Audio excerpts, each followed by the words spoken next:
तुम्ही बघू शकता अगदी फ्रीजमध्ये जशा पद्धतीने थंड पाणी होतं अगदी तसं या माठामध्ये थंड पाणी झालेलं आहे. तर हे कशा पद्धतीने झालं आहे ते स्टेप बाय स्टेप मी तुम्हा सर्वांना सांगणार आहे. तर नुकतीच मी माठ खरेदी करण्यासाठी गेले होते. तर तिथे मला फक्त 2 व्हरायटीचे माठ मिळाले. एक म्हणजे काळ्या मातीचा आणि एक म्हणजे लाल मातीचा. आता मार्केटमध्ये भरपूर वेगवेगळ्या पद्धतीचे माठं जे आहे डिझायनर माठं आलेली आहेत. तर ती आपापली चॉईस आहे की कोणाला कोणता माठ आवडतो. पर्टिक्युलर तुम्ही म्हणायला गेलात तर मला काळ्या मातीचा माठ हा जास्त आवडतो आणि माठाचे जर रेट म्हणाल तर ते भागानुसार वेगवेगळे असतात. आता इथे काळ्या मातीचा माठ हा 250 रुपयाला आहे आणि लाल मातीचा माठ हा 220 रुपयांना आहे. तुम्ही जर स्टँड यासोबत विकत घेतलं तर मग त्याचेसुद्धा 50 रुपये वेगळे, पण ते प्लास्टिकचं स्टँड आहे. आता आपण जेव्हा माठ विकत घ्यायला जातो तेव्हा कशा पद्धतीने तो माठ घ्यावा ते सुद्धा मी तुम्हाला या व्हिडिओमध्ये सांगणार आहे. आता तुमच्याकडे जर जुना माठ असेल तर जुना माठसुद्धा तुम्ही अशाच पद्धतीने साफ करायचा आणि त्यामध्ये कशा पद्धतीने थंड पाणी करायचं ते सुद्धा मी तुम्हाला सगळं काही सांगणार आहे. आता तुम्ही बघू शकता मी हा नवीनच माठ खरेदी करून आणलेला आहे. उन्हाळ्याची चाहूल लागायला सुरुवात झाली आहे. उन्हाळा सुरू झाला आहे त्यामुळे थंड पाण्याशिवाय काही तहान जात नाही. उन्हाळा म्हटलं की सगळ्यांनाच थंड पाणी प्यायला खूप आवडतं, पण थंड पाणी फ्रीजमधलं न पेता जर तुम्ही माठातल्या पाण्याचा वापर केला तर नक्कीच तुमच्या शरीरासाठी अगदी फायदेशीर ठरतं. पण जेव्हाही आपण बाजारामध्ये हा माठ विकत घेण्यासाठी जातो तर तेव्हा आपण कोणत्या गोष्टी लक्षात घ्यायला पाहिजे ते जाणून घेणंही तेवढंच महत्त्वाचं आहे. तर चला मी ते तुम्हाला आधी सांगते आणि त्यानंतर ह्या माठातलं पाणी आपल्याला कशा पद्धतीने थंड करायचं आहे तेही जाणून घेणं तेवढंच महत्त्वाचं आहे. त्यामुळे व्हिडिओ शेवटपर्यंत बघा. तर जेव्हाही तुम्ही माठ घेणार आहात तेव्हा सगळ्यात पहिले तुम्ही कोणतं माठ निवडता तो निवडल्यानंतर तुम्हाला एक गोष्ट करायची आहे. त्यानंतर तुम्हाला माठ अशा पद्धतीने वाजवायचा. बघा बोटाचं मी कशा पद्धतीने पोझिशन घेतली आहे आणि असं वाजवायचं.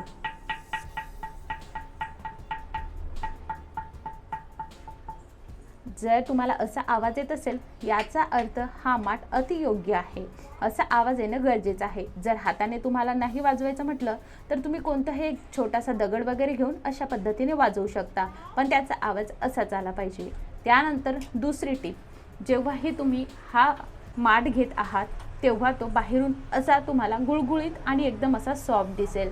हा माठ आतल्या बाजूने मात्र तुम्हाला अशा पद्धतीने सॉफ्ट नसला पाहिजे. आतल्या बाजूने तो खरबड असावा, कारण जर तो सॉफ्ट असेल अशा पद्धतीने जर तो लवचिक असेल याचा अर्थ त्याच्यामध्ये POP किंवा सिमेंट जो आहे त्याने बनलेला हा माठ आहे. आपल्याला प्रॉपर मातीचा माठ हवा आहे. आपल्या शरीराला मातीच्या माठातलं पाणी पिणं हे उन्हाळ्यासाठी अगदी फायदेशीर राहतं.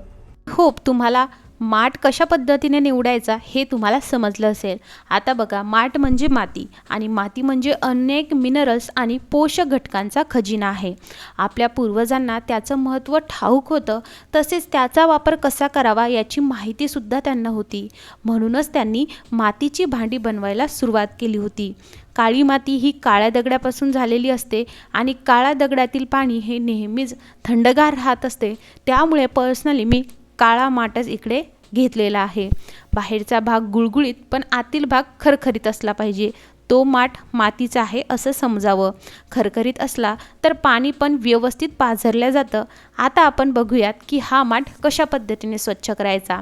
तुम्हाला जेव्हाही माठ स्वच्छ करायचा त्यासाठी तुम्हाला अगदी सॉफ्ट अशी घासणी लागणार आहे. घासणी नसेल तर नारळाचं जे काही साल असतं त्या नारळाच्या सालेने तुम्हाला हा जो काही माठ आहे तो घासून घ्यायचा आहे. जुना माठ असेल नवीन माठ असेल सेम पद्धत करायची, कारण जुना माठ जरी असला तरी आपण तो आता 1 वर्षापासून ठेवून दिलेला असतो, त्यामुळे त्यालाही साफ करणं गरजेचं असतं.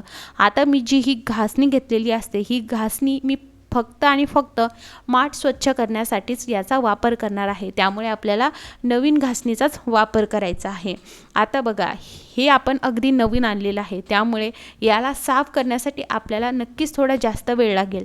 एक गोष्ट नक्कीच लक्षात घ्या, आपण जेव्हा हा माठ हँडल करत आहोत किंवा धुत आहोत तेव्हा एकदम हलक्या हाताने करायचं आहे, कारण कितीही नाही म्हटलं तर ते मातीचा माठ आहे. अगदी जोरात त्याला काही लागलं तर नक्कीच तो फुटू शकतो.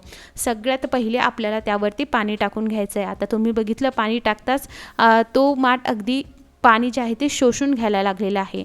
मग आपल्याला घासणी भिजवून घ्यायची आहे आणि ती पूर्ण आतल्या बाजूने व्यवस्थितरित्या घासून घ्यायची आहे. माठामध्ये जेव्हा आपण पाणी घालतो ना, तर त्यामध्ये जे काही छिद्र असतात ना पहिले, तर ते छिद्र ते पाणी अगदी पिळून घेत असतात जेव्हा आपण नवीन माठ आणतो तेव्हा. त्यामुळे तुमचा जो माठ असतो ना, तो अगदी तुम्ही व्यवस्थितरित्या आणि काळसर मातीचा घेतला तर तुम्हाला लाल मातीपेक्षा काळ्या मातीतील मातीचा जो काही माठ आहे त्याच्यातलं पाणी तुम्हाला जास्त थंड झालेलं दिसेल. आता तुम्ही बघू शकता घासणी अगदी काळसर व्हायला लागलेली आहे, कारण त्यामधनं जे आहे माती निघायला लागलेली आहे. तर आपल्याला एकदम हलक्या हाताने हे व्यवस्थितरित्या धुवून घ्यायचं आहे. आणि माठामधील पाणी जे आहे ते थंड होण्याचं रहस्य म्हणजे काय असतं माहिती आहे का? माठातून थोडे थोडे पाणी जर झिरपत असेल आणि ते माठाच्या बाहेरील पृष्ठभागावर येत असेल तर तेथून त्याला बाहेरची उष्ण व कोरडी हवा लागल्याने त्याचे बाष्पीभवन होते. बाष्पीभवन होण्यासाठी जी अंतर्गत उष्णता लागते ती ते पाणी माठापासून सर्व पर्यायाने आपल्या पाण्यापासून घेते. उलट पावसाळ्यात बाष्पीभवन लवकर होत नाही, त्यामुळे पाणी लवकर थंड होत नाही, कारण हवा कोरडी नसते, त्यात आर्द्रता असते. त्यामुळे उन्हाळ्यामध्ये तुम्हाला आपण जेव्हा थंड पाणी प्यायचं असतं तेव्हा नक्कीच आपण माठाचा वापर करत असतो. तर बघा तुम्ही आपण व्यवस्थित इथे हा स्वच्छ धुवून घेतलेला आहे. आपल्याला हा 2 ते 3 वेळेस चांगला स्वच्छ धुवून घ्यायचा. त्यामधून तुम्हाला काळपट पाणी पूर्ण काढून टाकायचं आहे. आता हे काळपट पाणी असंच एकदा नाही निघणार, त्यामुळे 2 ते 3 वेळेस स्वच्छ धुवायचा. आपण लगेच याचा वापर करणार नाही आहोत. स्टेप बाय स्टेप आपल्याला हा जो काही माठ आहे तो स्वच्छ करायचा आहे आणि थंड पाणी होण्यासाठी प्रिपेअरसुद्धा करायचा आहे. जसा तुम्ही माठ हा घेत आहात तर आता स्वच्छ झाल्यानंतर त्याला आपल्याला अगदी तुम्ही वापरायचं पाणी याच्यामध्ये भरून ठेवायचं आहे. प्यायचं पाणी नाही भरून ठेवलं तरीही चालणार आहे. आता माठावरती तुम्हाला मातीचं झाकणसुद्धा मिळेल. मला नाही मिळालं, त्यामुळे आपण इकडे झाकण वगैरे ठेवत नाही आहोत. तुम्हाला सेम पद्धतीने झाकणसुद्धा स्वच्छ करायचं आहे. अगदी माठ हा काठोकाठ फुल भरून घ्यायचा आहे. कधीही एक गोष्ट लक्षात घ्यायची, जो माठ तुम्ही वापरता त्या माठामधलं पाणी जर जास्त झिरपत असेल, म्हणजे व्यवस्थितरित्या झिरपत असेल, याचा अर्थ त्यामधलं पाणी थंड राहणार आहे. जर माठामधलं पाणी जास्त झिरपत नसेल तर त्या माठामधलं पाणी हे जास्त थंड होत नाही.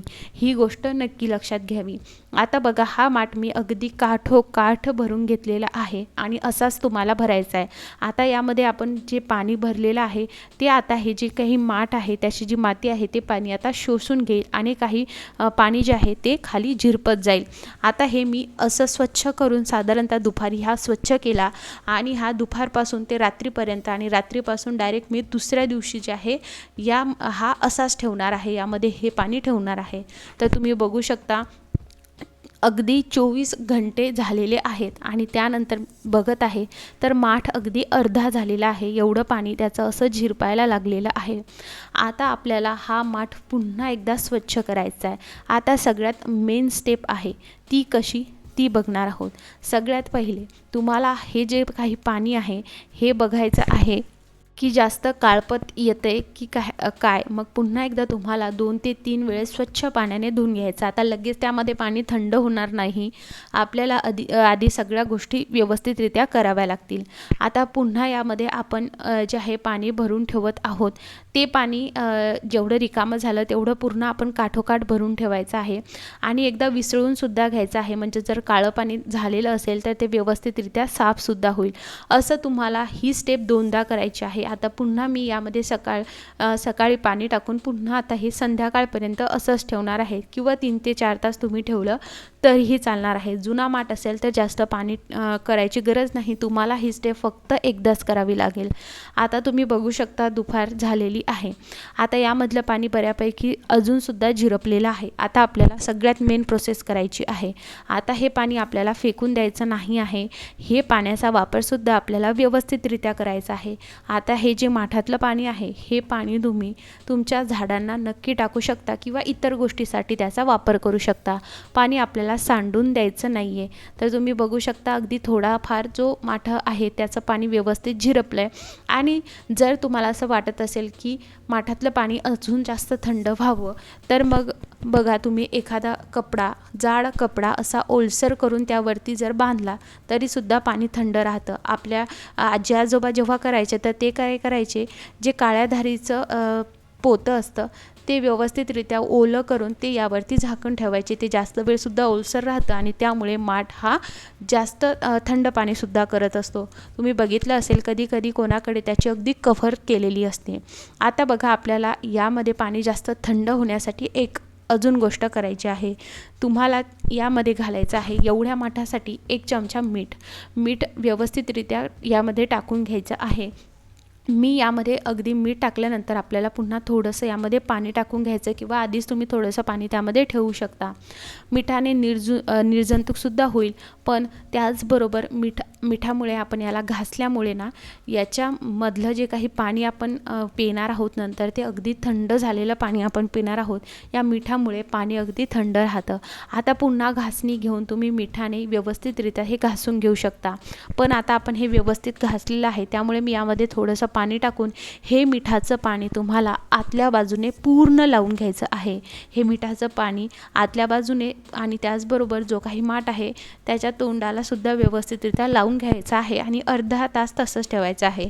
जास्त वेळ तुमच्याकडे नसेल तर मग 15 ते 20 मिनटं ठेवलं तरी चालेल. नंतर हे पाणी तुम्हाला सांडून द्यायचं आहे आणि पुन्हा एकदा विसळून माठ जो आहे तो घ्यायचा आहे. कारण आपण माठामध्ये जेव्हा पाणी घालतो ना तर त्या माठाला छिद्र असतात जे पाणी ॲब्सॉर्ब करून माती पक्की करत असतात. त्यामुळे आपण हे 1 ते 2 वेळेस केलेलं आहे आणि जास्त पाणी ठेवलेलं आहे. छिद्रामधून पाणी आतपर्यंत जाईल आणि जेणेकरून पाणी जे आहे ते थंड राहील म्हणून आपण ह्या सगळ्या प्रोसेस इकडे केलेल्या आहेत. आता बघा इकडे बऱ्याचदा आपण पहिलं पाणी जे माठामध्ये टाकतो ते आपण पेत नसतो. त्यामुळे तुम्ही इथे डायरेक्टली जे काही तुमचं न पिण्याचं पाणी आहे जे तुम्ही वापरता ते पाणी यामध्ये पुन्हा टाकायचं आहे. पण तुमचा जुना माठ असेल तर मग तुम्ही आता हा व्यवस्थित विसळून तुमचं पिण्याचं पाणी टाकू शकता किंवा इथे तुम्ही पिण्याचं पाणीसुद्धा टाकू शकता. आता पुन्हा आपल्याला या माठामध्ये हे पाणी टाकून 7 ते 8 तास असंच ठेवायचं आहे आणि 7 ते 8 तास असं ठेवल्यानंतर मग आपल्याला हे पाणी झाडांना वगैरे टाकून देऊ शकता किंवा वापरू शकता आणि त्यानंतर तुम्ही प्यायचं पाणी टाकून दुसरं जे पाणी तुम्ही टाकणार आहात ते तुम्ही पिण्यायोग्य नक्की तुम्ही वापरू शकता. तर तुमचा माठा पूर्ण उन्हाळ्यासाठी अगदी रेडी झालेला आहे. तर तुम्ही इकडे बघू शकता मी पिण्याचं पाणी इकडे टाकलेलं आहे आणि किती थंड हे पाणी झालेलं आहे. तर या उन्हाळ्यात माठ तुमचा अशा पद्धतीने नक्की रेडी करा. आवडला असेल व्हिडिओ तर सबस्क्राईब करा आणि लाईकसुद्धा करा. धन्यवाद.